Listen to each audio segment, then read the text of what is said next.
ოლგა ბოკერია, ლევან რამიშვილი, ჩიორა თაქთაქიშვილი, გიორგი კანდელაკი, სიმონ ჯანაშია. თეატრულუკიანი ამბობს, რომ ამ ადამიანების ირგვლივ მოკვლევაა საჭირო.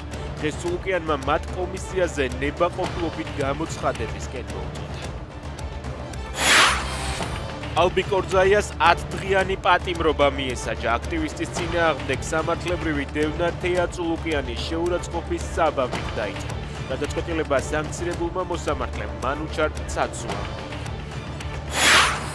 ევროპარლამენტარები საქართველოში ახალი საპარლამენტო არჩევნების ჩატარებას ითხოვენ. ანგარიშის მიხედვით ახალი არჩევნების ჩატარების გარეშე ერთპარტიული პარლამენტისა და პრეზიდენტის ლეგიტიმაციას არ აღიარებენ. ევროპელი პარტნიორების ანგარიშში წერია, რომ არჩევნები საერთაშორისო და დამოუკიდებელი ადგილობრივი მონიტორინგის ქვეშ ახალი ადმინისტრაციის პირობებში უნდა ჩატარდეს.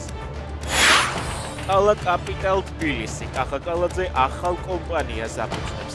ამის შესახებ ინფორმაციას ირაკლი აბესაძე აქვს.